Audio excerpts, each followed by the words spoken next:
बड़ी दौड़ धूप के बाद वो ऑफिस पहुंच गया। आज उसका इंटरव्यू था। वो घर से निकलते हुए सोच रहा था कि ऐ काश आज मैं कामयाब हो गया तो फौरन पुश्तीनी मकान को खैरबाद कह दूंगा और यहीं शहर में क़याम करूंगा। अम्मी और अब्बू की रोजाना की मगजमारी से जान छुड़ा लूंगा। सुबह जागने से लेकर रात को सोने तक होने वाली मगजमारी से उकता गया हूँ, बेजार हो गया हूँ।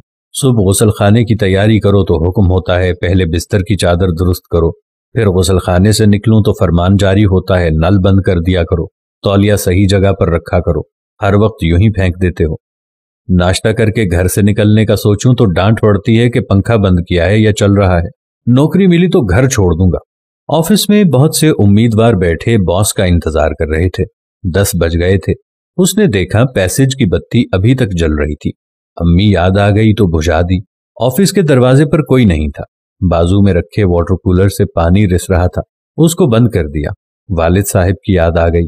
बोर्ड लिखा था कि इंटरव्यू दूसरी मंजिल पर होगा। सीढ़ियों की लाइट भी जल रही थी। उसे बंद करके आगे बढ़ा तो एक कुर्सी सरे राह दिखाई दी। उसे हटाकर ऊपर गया। देखा पहले से मौजूद उम्मीदवार अंदर जाते और वापस आ जाते थे।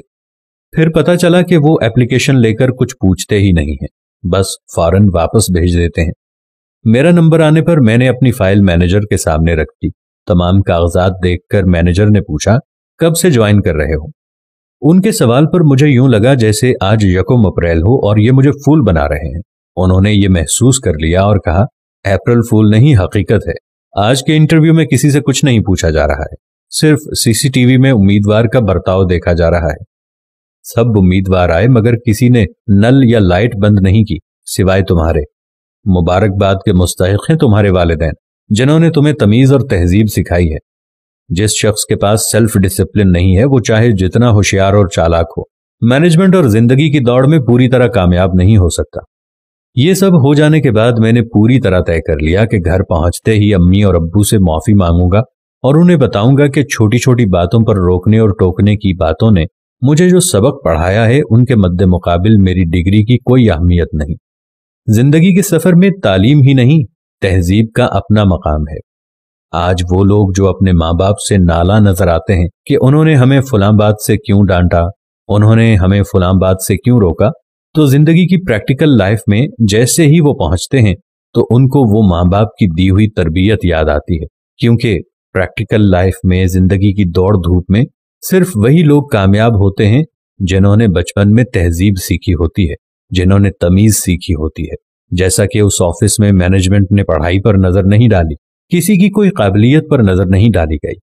आपको हम सबको ये चाहिए कि माँ बाप की इज्जत करें, उनके सलीके और तहजीब से सिखाई हुई दुनिया को आराम और तहजीब से सीखते जाएं। क्योंकि माँ बाप जिस तजर्बे से गुजर रहे होते हैं, हमारी इतनी उम्र भी नहीं होती जितना उनका तजर्बा होता है। हम लोग हमेशा माँ बाप की डांट डपट से तंग आकर बाहर जाने का सोचते हैं और बड़े शहर जाने का सोचते हैं और अपना अलग घर बनाने का सोचते हैं। ऐसा हरगिज मत करना। कामयाबी उनके अदब के साथ जुड़ी होती है। दोस्तों, हम में से अक्सर दोस्त ये गलती कर बैठते हैं, जैसे ही कुछ हालात बेहतर हो जाएं या शहर में एडजस्ट होने का मौका मिले तो सबसे पहले अपने आबाई घर, फिर अपने वालिदैन को छोड़कर शहरों में बसने की कोशिश करते हैं। अगर शहरों की तरफ जाना लाजमी भी हो तो फिर भी अपने वालिदैन को साथ लेकर जाएं।